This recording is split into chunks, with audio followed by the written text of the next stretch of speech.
I saw a gigantic cockroach scurry across the floor right before I was about to go to sleep. So he was gone. I didn't know where he was. As far as I was concerned, I was going to wake up with him on my face. In your mouth? In my mouth. And I called down and I was like, hey, there's like a giant cockroach in my room.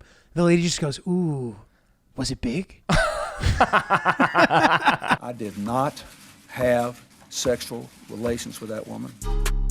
Yes or no? Did you ever take banned substances to enhance your cycling performance? Yes. I had no prior knowledge of the planned assault on Nancy Kerrigan. I am deeply sorry for my irresponsible and selfish behavior I engaged in. Guys, welcome back to Oops, the podcast. I'm Giulio Gallerati. I'm sitting next to Ryan Lynch. Hey, everybody. Old millennials and old Gen Z unite. Are you on the cusp of I think millennial? I think I'm an old millennial. Okay. But I'm definitely, dude, I'm such a millennial. Mm-hmm. I know that there's things they say about millennials. Can you pull it up, what they say specifically about millennials? While Lynch is looking this up. Yeah. Guys, my show in Toronto is the 16th. Please come. It's a bigger room than I normally do. I'm very stressed out about selling enough tickets.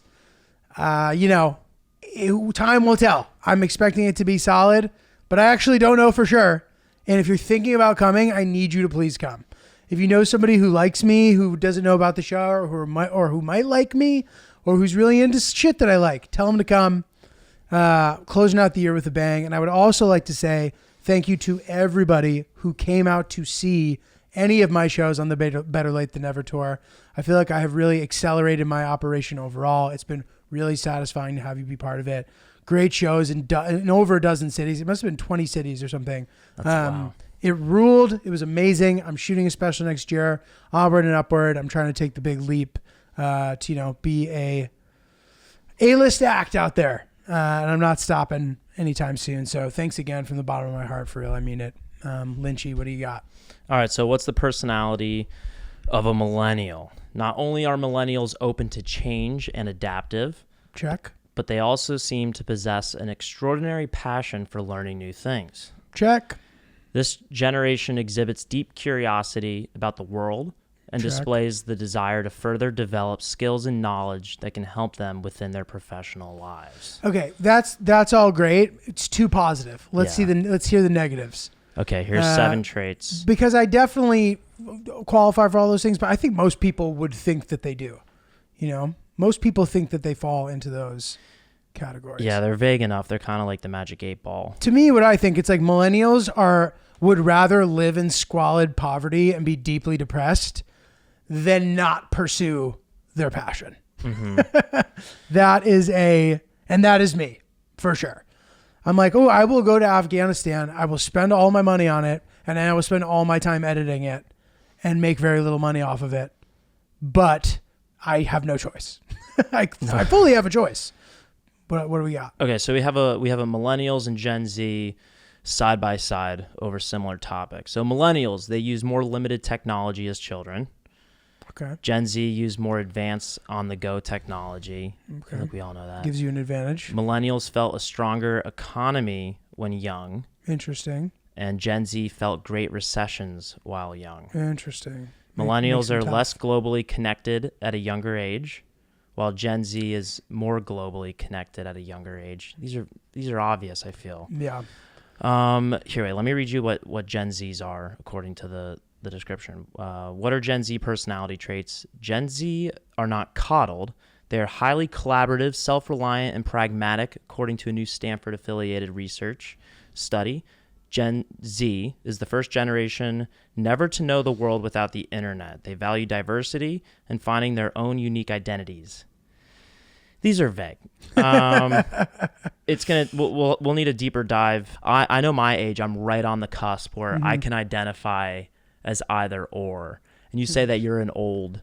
I think I'm an old millennial. You're an old millennial. I'm definitely an old Gen Z. But I feel like I can relate with the youngest of Gen Z. No, I remember as a kid, like some of the things that I was doing, they'd be like, are you going to be doing that when you're an adult? And then here I am doing it. You know what I mean? Like I'd be like blasting Wu-Tang in my room, and like my cousin would be like, you're going to think that was stupid when you grow up. And lo and behold, not only is it not stupid, it's like considered sophisticated compared to, you know what I mean? Which is interesting. Okay. Here I found some cons about millennials. This is kind of funny. Some people believe that millennials feel entitled to everything without putting in the necessary work. They are often accused of wanting things handed to them on a silver platter.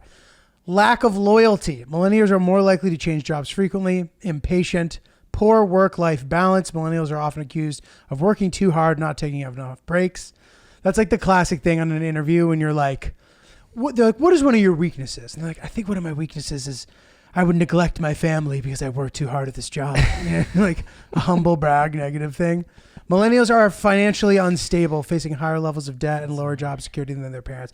A lot of this stuff isn't our fault. All right. Yeah.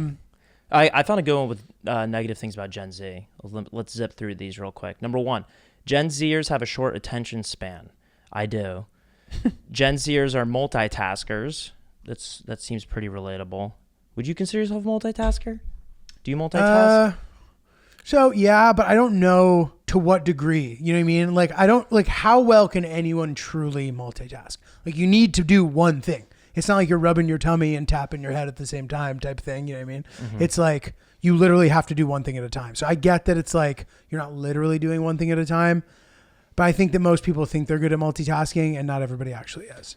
Yeah, I'm trying to get down to just doing one thing at a time and doing it to completion, because I'll like try to do 4 things at once, and it really backfires. Like, I'll have a YouTube video playing it while I'm doing the dishes, and then I'm in the middle of putting the dishes away, but then an ad comes up on the YouTube video, so then I walk to the phone, and then I have to wait for the ad to finish, and then you know what, there's 15 seconds, let me just look at my phone and check my email. Next thing you know, you're in the bedroom putting a t-shirt away, and I got nothing done. Right. And that seems to be the issue. It's like ADD. Yeah, that's one. So that leads to the third one here. Gen Zers are addicted to technology and can't handle face-to-face interactions. Partially COVID's fault, probably. Yeah, I'd say so. Interesting. Yeah. Cool. What made you think of the Gen Z millennial? Because I was just thinking about Ryan has such a good TikTok. Ryan has like a pop-in TikTok. Thanks, dude. Yeah. And I don't know, Ryan, I don't know. You just have some traits to me of like a Gen Z person, just mostly because of your age, I guess. But also, yeah, I don't know. I just said nothing for 15 seconds. But no, dude, like your Chipotle thing, I don't know. You just get it. You know what I mean? You seem to get it, which is cool. And that's good. It's good for the future of the pod. Yeah, I'm glad. I don't know anything specific, but I'm glad that some stuff is working right now. Yeah. I'll take it. Hell yeah. I'll definitely take it. Thank you. Hell yeah. Hope everybody had a nice holiday, nice Thanksgiving, gearing up for Christmas. You know what it is, dude. It's going to be good shit. But dude, these past few weeks have been pretty crazy and pretty fun. I have a fun story that I didn't actually get to tell on one of the old pods, so I'm excited to bring this up now. So I did my New York Comedy Festival show. Thank you to everybody who came. Spoiler alert, the Rwandans did not make it. They couldn't get their visas in time for whatever reason. I don't understand that process, and I'm grateful that I don't have to think about it. It's just so hard to get a visa to come here if you don't come from a country in the visa waiver program. That's a whole other thing. If you don't know what that is, look it up. It's not worth explaining it, but basically it just means there are certain countries where if you come from there, you don't have to apply for a visa to come to America, while other countries, you do have to apply to a visa. A lot of people listening may not even know what a visa is. And that is one of the nice things about coming from a place with a strong passport. Chances are you're only going to visit other places where you can just travel without a visa. Europe, Australia, whatever. If you start going to a couple, Africa, Asia, blah, blah, blah, it depends where, but suddenly you have to apply for visas just to go to places. I remember not knowing about that until adulthood. About how many countries are in the program? So if we're talking about coming to America, it's most of Western Europe, Australia, and I unspecifically, I can't really tell you where else, but typically it's like rich countries, because I guess there's a risk that we're afraid that people are going to come here and they're going to stay here because there's more opportunities than where they come from or whatever. So off the top of my head, I don't know specifically, but I do know this.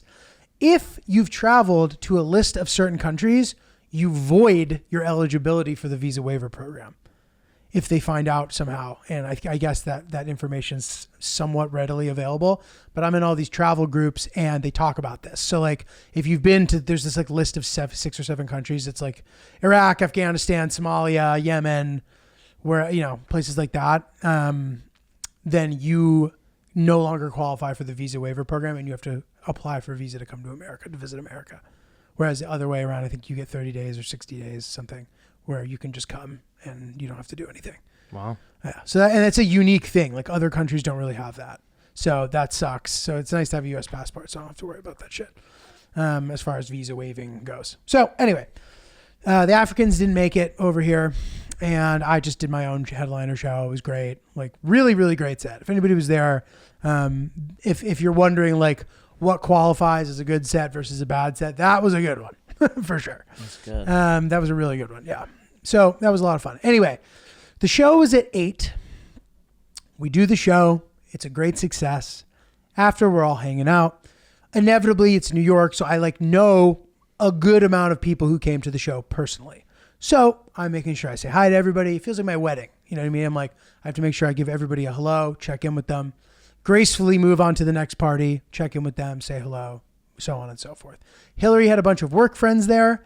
I had to make sure I spent ample time with them, chilled with them. They were all really cool. Enjoyed it. But time slowly goes by. The hours start to go and go and go. Before you know, it's 11:30, 11:45. Next day, I have to fly to Florida. I have my St. Pete shows. Thanks again, everybody who came to those. So I'm tired now. I was going to not drink. I ended up having, I think, 4. 4 is the level where if I don't sleep super well, I'm now playing catch up for my entire weekend until I can really shut off. Okay. It's early enough that even though I've had 4, I still have a prayer, going home, being up at whatever, 8, making sure I get to my flight and being rested enough to get through my weekend without having to take deep breaths constantly. It's 11:45. Oh no. I remember who's performing on the midnight show. Dave Chappelle. Oh. I left all my shit in the green room and Hillary left all her shit in the green room. And now Dave Chappelle is down there with Kevin Hart and Jimmy Carr and everybody and their grandmother in Hollywood or whatever. And I can't go into the green room to get our stuff, which I completely understand. Like I get why, Dave Chappelle is like the biggest comedian on earth. You know what I mean? I understand that there are security protocols. Also, he wants things a certain way. It matters to the club. The club doesn't want to annoy him. So there's no conversation in which we can go get the stuff. I kind of had to explain that to Hillary a bit. She kind of didn't understand initially. And I think eventually she came around, but cut to now we're just sitting at the stand till 2 a.m.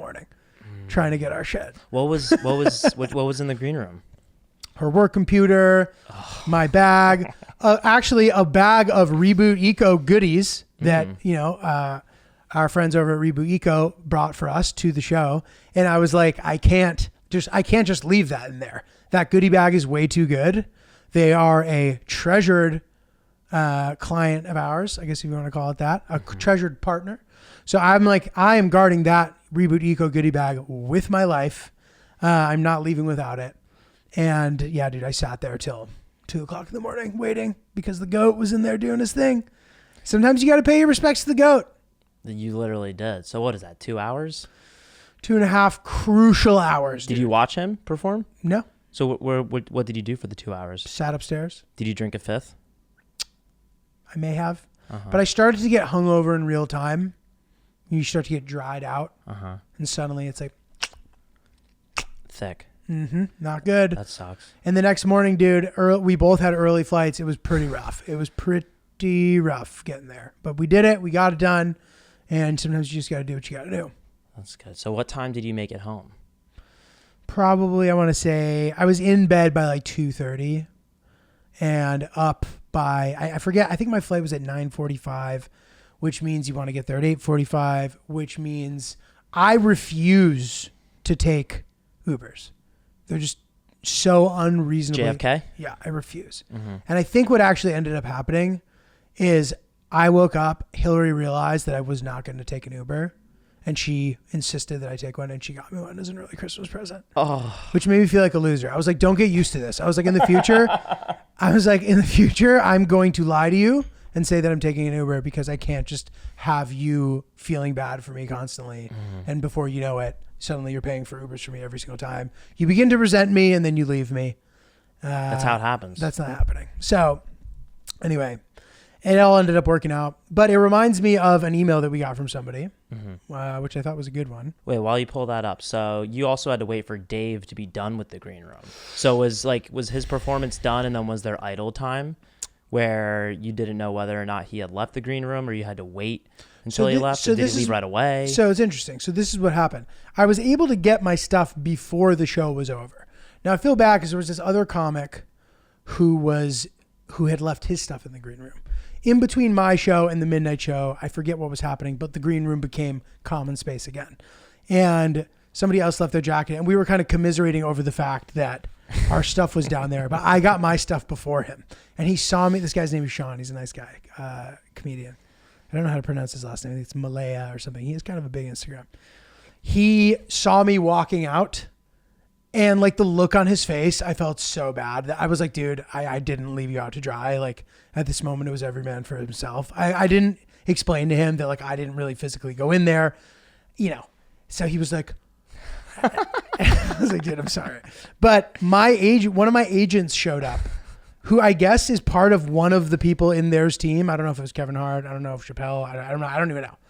And I was like, oh, and he's like, and I explained to him, he's like, what do you need? He's like, I can probably get in there. And I was like, oh my God, dude. And also the manager of the stand helped out a little bit too. Like she got one of Hillary's bags. Like we made it happen. Took a village, but we got it done. But yeah. Nice. To answer your question. Very thoughtful to get the Uber ride for you too. It's very nice. Very sweet. Thank you. Dude, I think it's really important this holiday season to make sure that you are groomed. Yeah. Don't fall for that trap of being lazy just because you're planning on being in your way too baggy flannel pajama pants that morning. This is a great opportunity to bond with your partner, show them you love them. And one way to do that is to be proud of what you're pulling out when you take that sword out of its holder. You know what I mean? Yeah, candy cane. You pull that candy cane out. You want it to be sweet. And hairless. And sweet, sweet, sweet, like that candy cane treat. Santa's not the only one bringing presents this Christmas. Ho, ho, ho. You know what I'm saying? Ho, ho, ho, for real. That's why Manscaped is the company for you. Manscaped's Performance Package 5.0 Ultra is the ultimate bundle for the man who deserves it all. It comes equipped with all the good stuff, the Lawnmower 5.0 Ultra, the Weed Whacker 2.0 ear and nose trimmer, a lot of Manscaped's liquid formulations as well, including the Crop Preserver Anti-Chafe Ball Deodorant, the Crop Soother Aftershave, and you'll get a couple of free gifts as well, including a wonderful toiletry case to keep all that stuff in there, and the Manscaped Signature Boxers as well. How could you ever go wrong? Show your partner you love them and you're prepared like it was that first night where they came back over your house and you want to be as presentable as possible to make that lasting impression.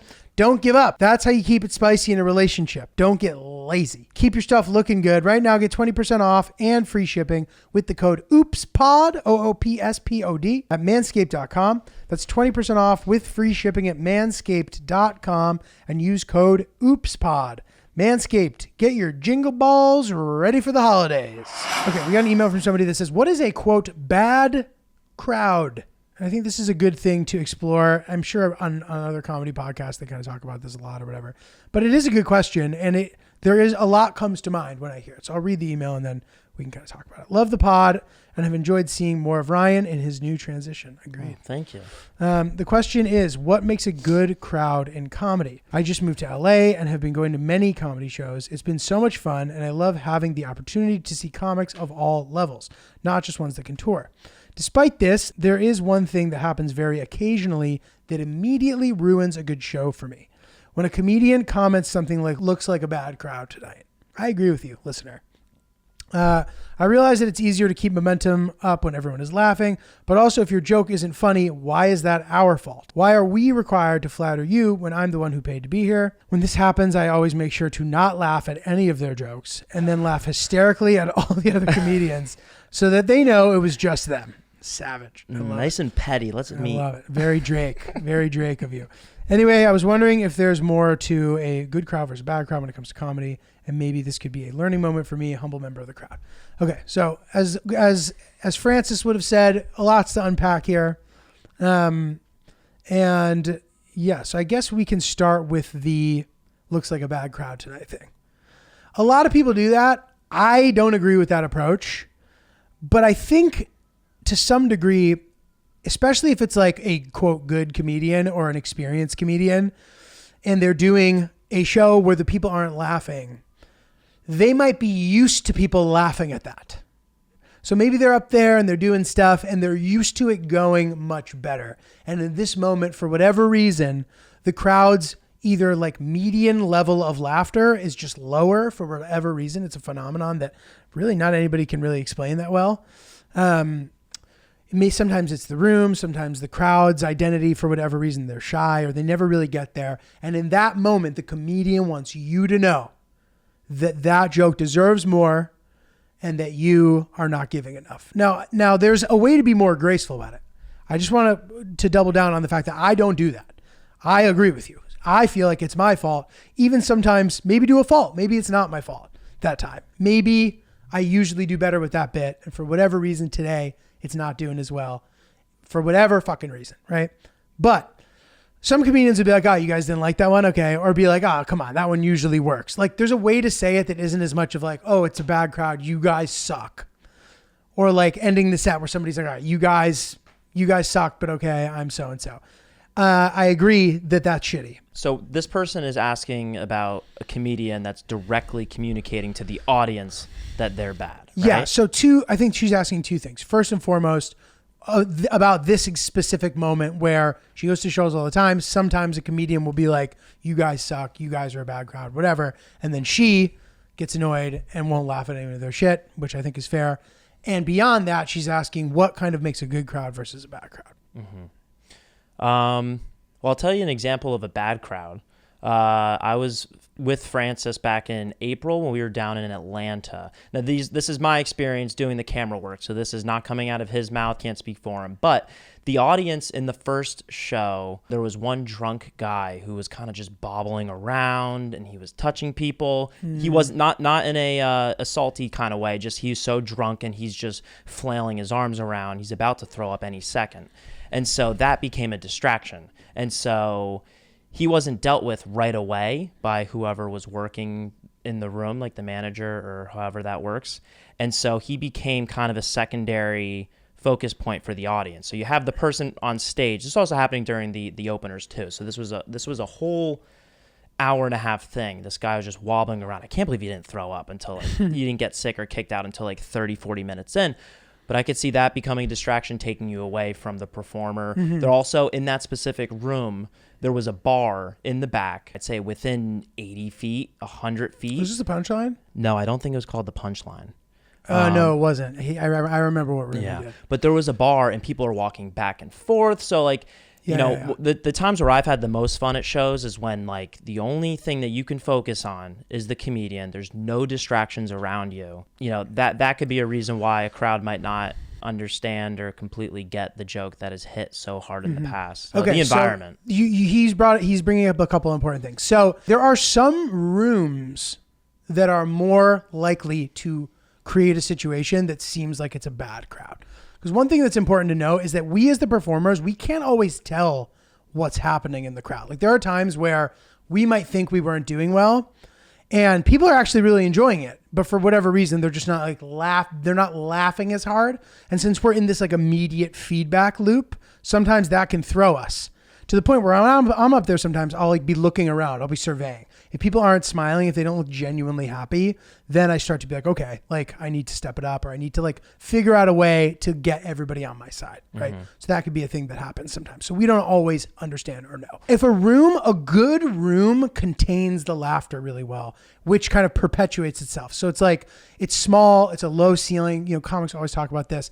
People are kind of like tight to the stage, tight, like close together, and the laughter sort of bellows from that. So like, not only is it good, it becomes better because it seems so good in the moment. Sometimes when there's high ceilings, if the place is cavernous, if the sound is bad, these are things that can contribute to a show not being as good, which sometimes you could be like, they weren't that good. But if they weren't that good, sometimes you might know well enough to be like, the room isn't that great. It's a tough room, blah, blah, blah, blah, blah.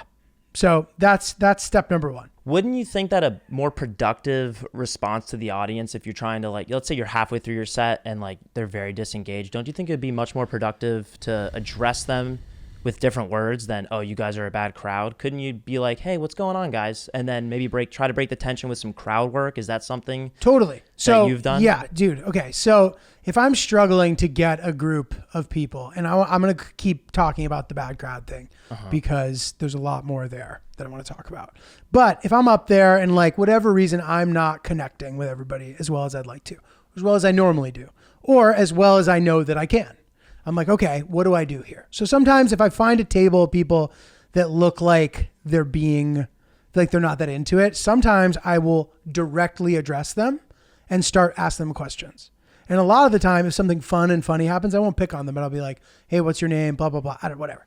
A lot of the times you can win that table over by doing that.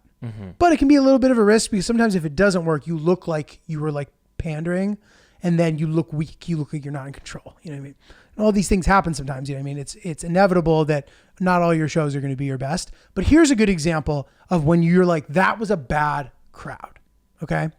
I did a bunch of shows one weekend. 6 shows. I think they added a 6th one because I sold out a bunch of them. It was a great weekend, right? Theoretically. I'm killing every show. Every show I'm like ripping it. Boom, boom, boom, right? Great sets. The last show of the weekend, and why doesn't necessarily matter here, right? You could say, oh, maybe it's late. They forced me to put someone else on who I didn't want to put on. They didn't ask me. He didn't ask me, which made the show go much later. And before you know it, I'm going up at whatever, 10:45 on a Sunday. Like you could blame it on why, but it doesn't matter.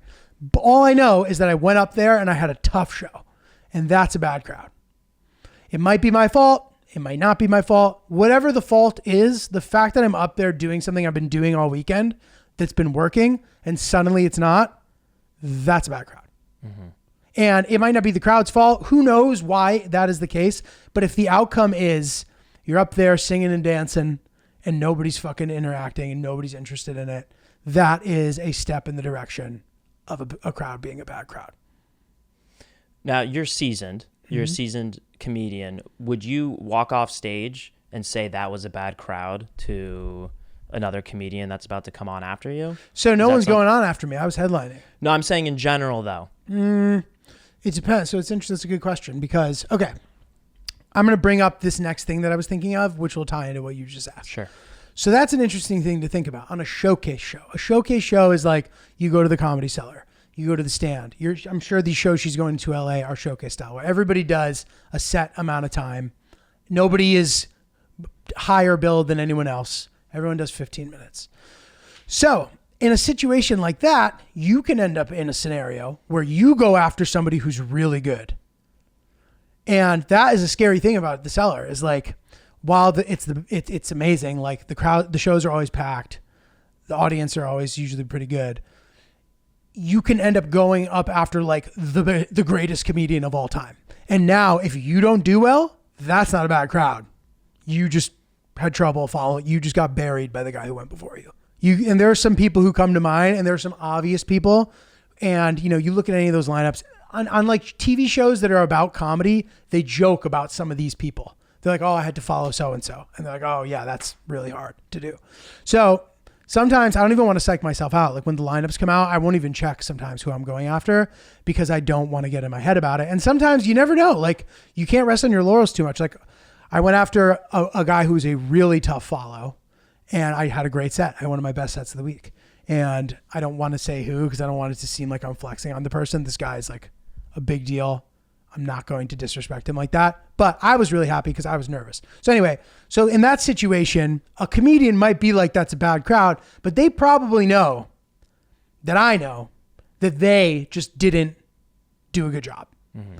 So you always run the risk. If I haven't gone on yet on the show, if I'm on the same show as you and you went before me and you go on and you're like, they suck. And then I have a good set, I judge you now. I'm like, you suck. Mm-hmm. But maybe I'll give you the benefit of the doubt. Maybe I'll be like, all right, he caught him in the first half of the show. Sometimes it takes crowds a little bit of time to warm up. So like, or by going by the end, sometimes they lose a little bit of steam. So you can get lucky and kind of catch the jet stream of the show. So is that where you were going with that? Yeah. Cool. Yeah. Yeah. So I think that was pretty comprehensive. And some nights, even on a showcase show like that, you'd be like, they're kind of tough. But you know, at some point it doesn't matter as much Now, when the stakes are high, of course it matters. If you like have to prove yourself for some reason, you want to do well. But for yourself, I don't feel as bad about not having a good set these days because of how often I'm having good ones, you know? Or even here's another scenario in which a crowd might not be good. You're doing a huge room and there aren't that many people in it. People are like, it doesn't always happen. Sometimes, I mean, dude, my show in Tulsa was not heavily attended and it was a great crowd. I had a great time, great set, like amazing. I've had but then you'll have shows where you're in a 300 person room. There's 30 people sitting there. There's 20 people sitting there, 40 people sitting there, whatever. And they're kind of like, oh, this guy must not be a big deal because nobody's here. Why did I spend money on this? I don't know if they're thinking that specifically, but there are those moments where you're like, oh boy. And then you just have a tougher set. But it's good to perform in front of a balanced group of people. You know what I mean? Like you don't want to be like, oh, I don't think they'll like me there in a specific place because they should like you there. If you're good enough, there should be like a baseline level that people can connect with the stuff you're saying. If you're likable, if you're saying shit that's clever, I don't know. So Did they have any other questions?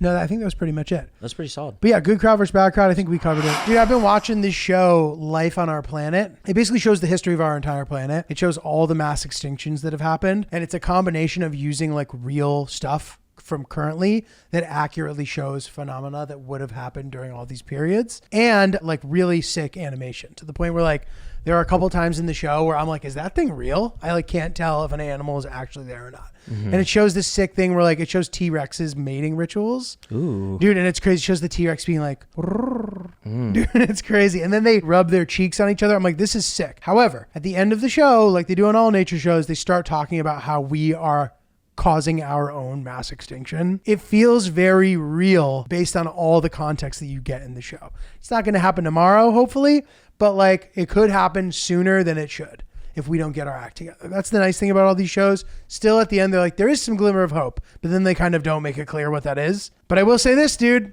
I know that I'm like, I need to try to be living a slightly more sustainable lifestyle at the very least. And maybe if we all did, maybe something would happen. I know that's what everybody says, but they say it for a reason because it's true. So this holiday season, make a difference. Give some gifts from Reboot Eco. Sustainable marketplace. They have a ton of amazing products, including everything. Beauty products, household cleaning products. Charcoal toothpaste. There's deodorant that actually works. And all of these products are in their third or fourth iterations now. So like any issues that they had with them earlier, they've fixed it. Like I said, the deodorant actually works. The toothpaste fizzes like real toothpaste. Yeah, so this is your opportunity to give something that, you know, your friends and family, you might be introducing them to something that they didn't know about, and they will be shocked at how they are not having to make concessions with their lifestyle in order to use sustainable products. All the stuff on the website is very reasonably priced. So yeah, dude, this holiday season, avoid getting lame gifts that will just rot in a landfill, right? I like toothbrushes. I like the way that sounds. Yeah. Every toothbrush,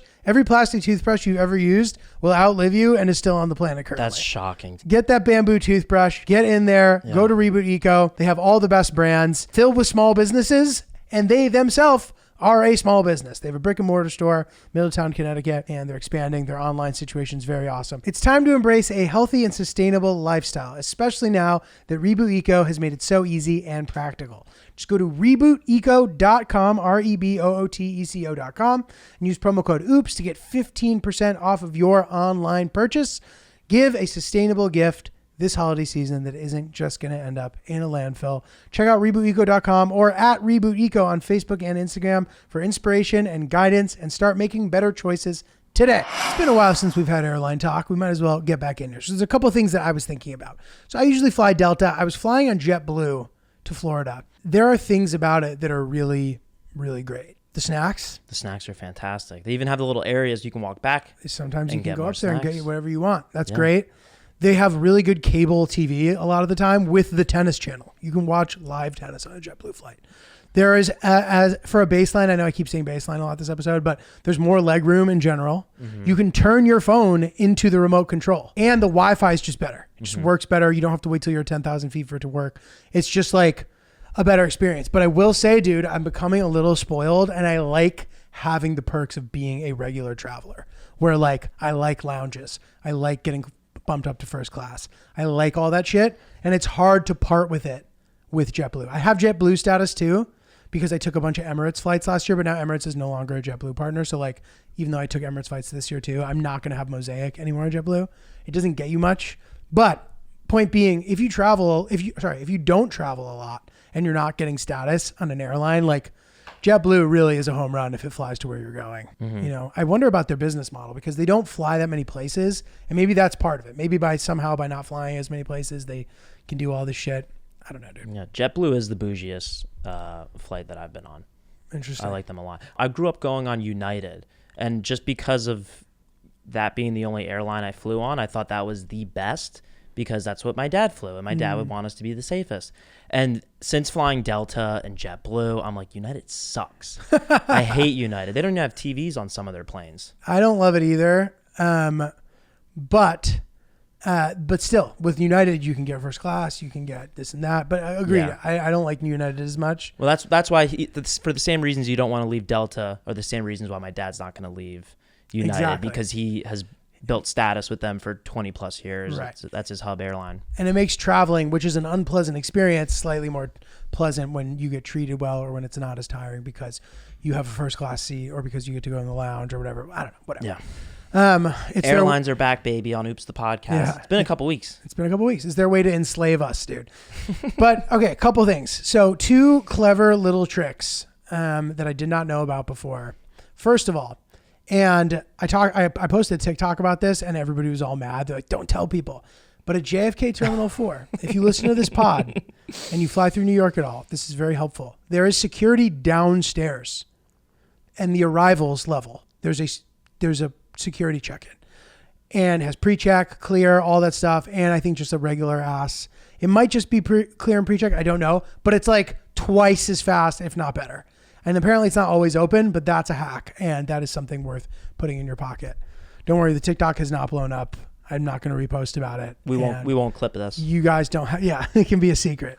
Can you get dropped off at arrival and go from there? Or do you have to take the escalator? You theoretically could, but it's just so easy to get down there that like, it might just be confusing to tell your driver to go to arrivals. I don't know. You probably could pull it off. And I think you maybe can get dropped off at arrivals, which would actually probably be easier too. You know what I mean? But then they're only separated by like an elevator or a few escalators, An right? escalator. Okay, so Super that if you simple. do go there, Or an get dropped elevator. off, and then you find that it's closed, you can just go back upstairs. easy. Okay. Hey guys, Julia left real quick. I want to share with you this really awesome gift I want to get for him from Uncommon Goods. They have a national park candle set. There's like 12 different types of locations that they have here. They have the Grand Canyon, they have Acadia, they have the New River Gorge. Dude, what's up? Oh, gee, hey. What's up? What's up, dude? What's up, dude? How are you?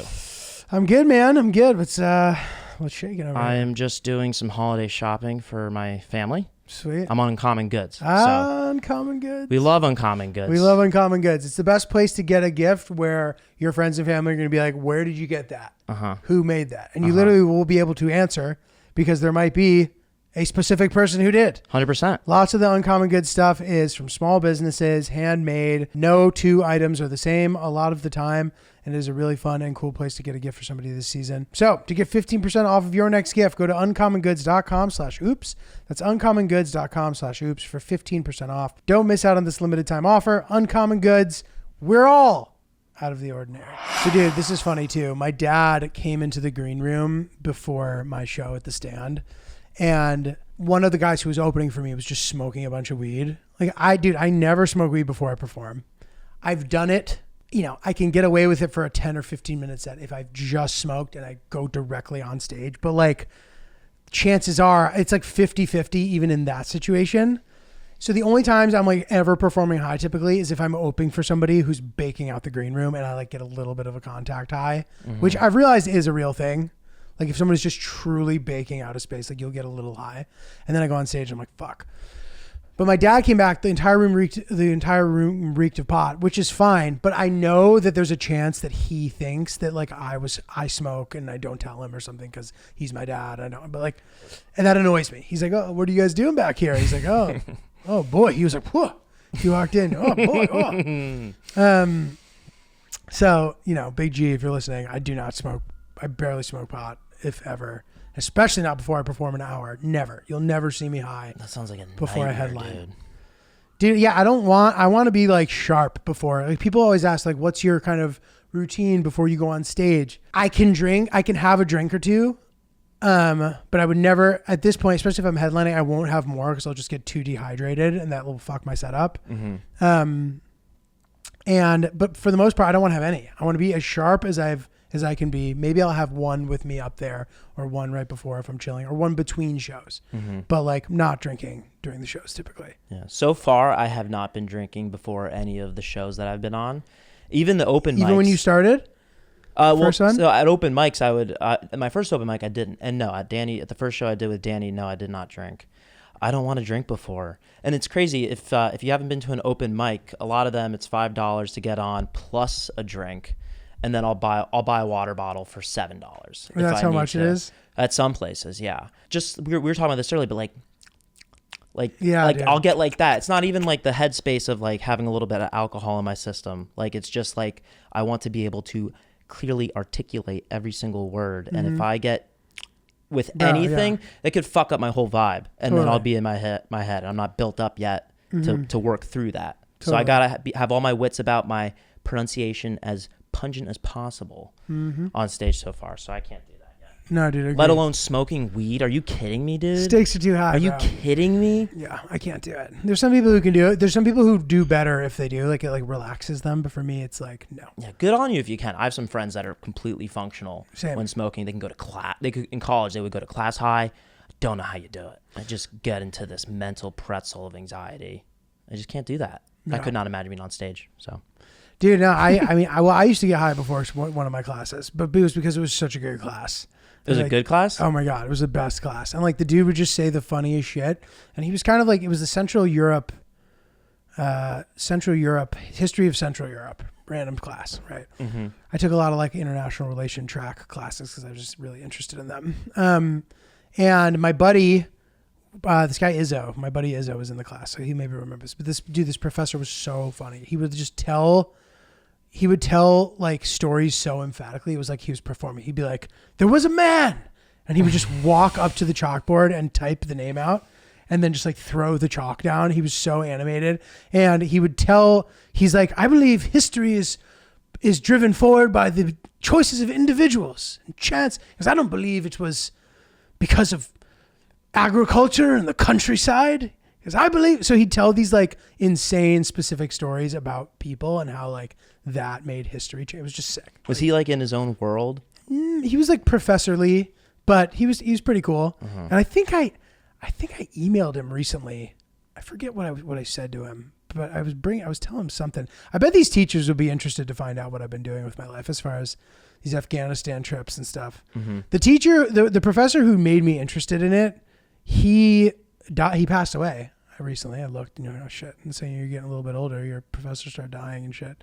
But he would tell us all these crazy stories because he was part of this project to like teach people how to report the wars that they were in so that like they could tell their side of the story to the press so it wasn't one-sided. So he was in Afghanistan in the 80s during the Russians fighting them. And he like met Osama bin Laden and shit back then when he was like part of the Mujahideen that like, the United States was paying for to try to get them to defeat Russia, et cetera, like one of those things. So it's like, it was crazy to hear this guy's stories, dude. And I always wondered if he was like leaning into it more because we would never know, but he'd be like in Vietnam, we'd have a gun because if you were to fall, if your helicopter were to crash, like sometimes it would be better to like, I don't know, kill yourself because you had such a bad injury or something. I don't know, dude. I know. It's crazy. A couple zingers in there. Yeah. But anyway, I did enjoy going to class high if I didn't really have to participate. But I remember one time he called me out during class and I like made some I don't remember what I said, but I said something wrong, whatever. Was that your favorite professor?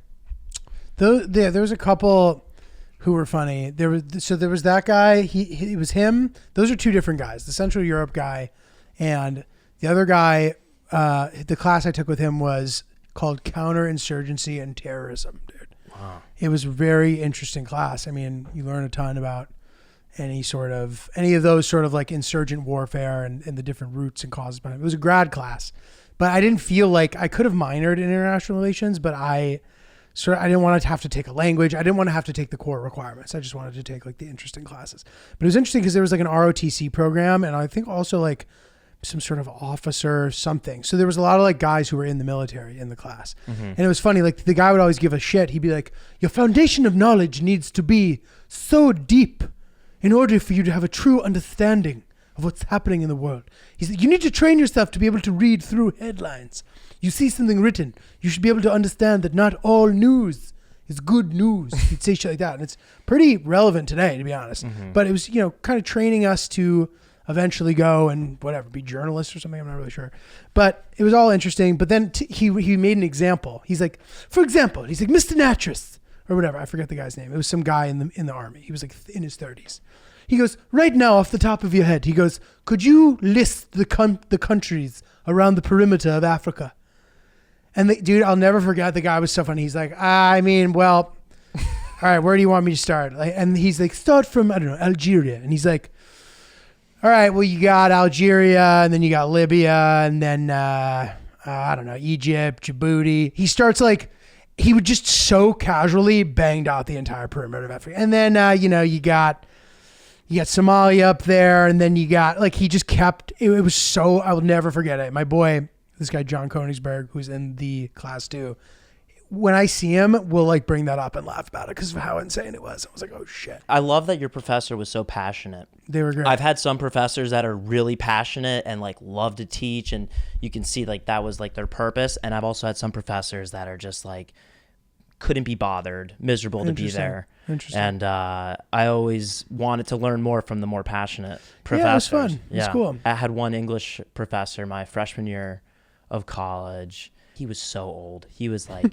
in his late 80s, and he would ride around campus on a little bicycle. Nice. It was like a thin bicycle. Like it could have been made from straw. And he would walk in, and he was a menace, and he hated the students, but like it was endearing and cute. And he was kind of out of it. And I remember he would always, he's like, are we supposed to have a quiz today?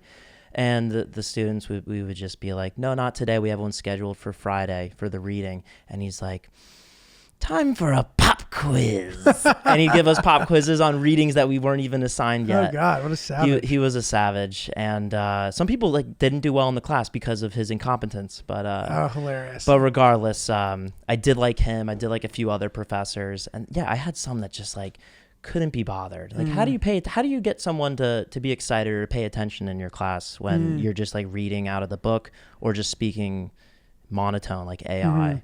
No, totally, dude. I enjoyed hearing your story about your professor through his voice. That is true. Good professor is not something that should be taken for granted. Yeah. Nice to have good people teaching you shit. But dude, 100%. And it's fun. Like I always thought learning in college was interesting because it was the first time that you're sort of like tying together different time periods. I think I probably talked about this before, but like as a kid, you know, you learn about, you know, at the time, Christopher Columbus. I know that the way that that's taught has changed semi-significantly since I was a kid, but you learn about Christopher Columbus, then you learn about George Washington, and you learn about Abraham Lincoln, and then, but you don't like learn about all those things connected and how like one led to the next. So I thought that was an interesting thing about college, but also the idea that like having a foundation of knowledge is really helpful because you sort of like, you don't have to work backwards to learn about stuff. So, and I think that this is pretty relevant these days with social media and with the news, and people see something happen and they see a cause and they might not have a good foundation of understanding of what they're talking about. They're kind of yelling out into the void and yelling about things that maybe are better discussed than they are posted about sometimes. You know what I mean? So I don't know. I appreciated that. And it definitely gave me a desire to learn a lot about the context about where things are in the world. And I think that that's been a fun thing. Giulio, when I went to France, I really wish that I knew a little bit more than just bonjour. When I walked into the cafes, I said bonjour, then I said cappuccino, and then we were in the clear. They thought that I was speaking French, and then I said, do you have oat milk for the cappuccinos? And then they immediately dismissed me, and they were disgusted by me. And if only I knew how to say it in French, maybe they would have had it, maybe they wouldn't have, but I just felt really silly walking in there, pretending like I knew a language that I didn't. I wish I took the time to, you know, maybe learn a little bit more. Dude, the Babbel app is what you need. need, Mr. Lynch. Yeah. That Babbel is the best way, in my opinion, to pick up a language, and sort of like in any capacity that you want to, whether it's something like that where you want to learn because you're going on a trip somewhere and you want to be able to get around. And if you bump into a situation where you don't speak any of the language and they don't speak English, like, you'll be fine. It's also nice. People appreciate it a lot of the time when you've taken the time to try to learn some of their language. And especially the more remote of an area you get to, if you speak a little bit of that language, they're going to really appreciate it. And it's cool because in Babbel, I mean, I was trying to learn Russian because I was going to Uzbekistan. And before I went to Russia, I did not take the time to try to learn it. And I think that if I had, I would have had a much more pleasant experience because I've heard that they really appreciate it when they hear you trying. So anyway, and plus, like, you can learn different alphabets of different languages in Babbel as well. It's very easy. You just add the keyboard. It tells you how to do it. And it's like a game. And there's a very recognizable Babbel sound when you get one right. You hear that? That is... Wait, what was that? There it is. There it is. What a wonderful, rewarding sound for getting it right. Very, very cool. And dude, yeah, like before I go on a trip, I will go on to Babbel and I will start. I have like the all access situation where there's like multiple languages that you can learn at once. So I'll flip between whatever. It takes like 10 minutes a day. You can kind of choose your own adventure as to how much stuff you want to do. And you'll start progressing through lessons, and there's sort of like reinforcement exercises to kind of like review what you've already learned. It's like a great system for learning a language that's different than conventional learning, because there's nothing more frustrating than being in school and learning Spanish for 7 years and now you can't speak a word of it. All you did was conjugate verbs and you don't know how to actually say anything. You can do it where you're speaking to the app. You can do it where you're just writing. Like I said, choose your own adventure. But Babbel is the app for you. It's a perfect tool for language learning, and it's a perfect partnership for this podcast, obviously, based on all the traveling that we do. So the next trip that I go on, I will be sure to log into Babbel and mess around with whatever language I am learning at the time. So here's a special and limited time deal for our listeners. Get you started right now. Get 55% off of your Babbel subscription only for our listeners at babbel.com/oops. Get 55% off at babbel.com/oops. Spelled BABBEL.com/oops. Rules and restrictions may apply. But dude, switching gears, question for you. I was in a hotel. I had 2 beds. I think I liked having 2 beds because one bed becomes like an area where you can just do whatever. I'm like, whatever, I'll throw shit on it. Like, I don't care. And the other bed is like sacred for sleeping. You know what I mean? Especially if I'm only there for one night. I won't even go near that one until I'm going to bed.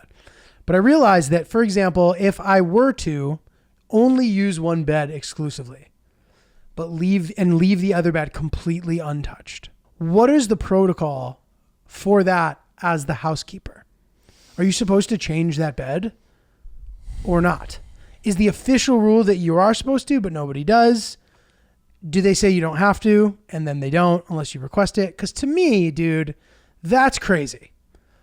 Like, if I'm in a room and I knew that somebody else was in the room and that nobody touched the bed, why would I expect them to change the sheets of that bed if no one's used it? I saw an interesting video a few years ago about whether or not hotels even clean the bedding that was slept in. And these people from some news org, they came in with these black lights, and they would scan over all the hotel rooms that they would check into on their first night, and they were filthy. Really? I'd say about 50% of them were filthy. We'll drop a link to the YouTube video. What level of hotel is this at? La Quinta Inn. A Marriott was on there, if I remember correctly. But I'd say, I don't know what the tiers are, but just like a Holiday Inn. Mm-hmm. What tier would you put that on? Maybe slightly below, depending on which location, but I think the Marriott is maybe like slightly above it. Yeah. Again, depending on specific locations. Yeah, but like that similar range. That tier. And it was a surprising amount, and they were filthy. Like, they would scan everything, and like there were multiple spots of, I don't know what it picks up, but dirt, tons of filth. So yeah, dude, and I will say this, like, traveling around the world, being at places that maybe don't have as good infrastructure or, you know, access to making things more convenient as far as cleaning goes, I've learned to maybe lower my expectations. Like, I was in Afghanistan, and dude, you know, a lot of these places are powered by solar power, by the sun, and they only have running warm water for like a short period of time of the day because the generator is powered by solar power, which just isn't that strong because they're just like, there's no grid really in some of these places. I don't know. Like I said this in my video, but in Afghanistan, a large percentage of the country like didn't have electricity in like 2002.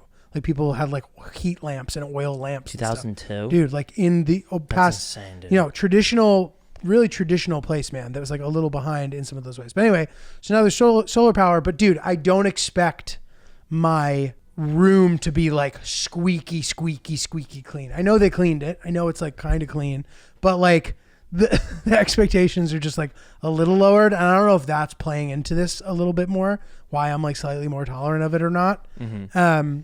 But it's like reasonable. I don't know. What do you got? So somebody on Quora said, classic. You know, when you ask these types Bro, of questions, Quora has to be fake. Is it AI? No, it's not AI, but it's definitely not. There's trolls in there. There's trolls, but this one's by Lulu, and he is a residential and commercial cleaner. So this is from their experience. In most hotels that I've worked for, they will most likely not wash the sheets if it's obviously never been used and still made. That's fair. Usually people that sleep in the beds will strip them for you and throw them onto the floor, as well as towels. Do you do that? No. I never What? do that. Are we supposed to be doing that? No. They are usually thrown into the tub. But in most hotels, it is mandatory to strip both beds and all towels. Everything must be cleaned and sanitized for the next guests before they arrive. So the only thing I'll say is that like stains don't always mean that something's dirty. You know what I mean? Like a stained sheet might be clean still. I get that, you know, at the Ritz, you better not have any stains on your sheets. You're paying $1,000, $2,000 a night, whatever.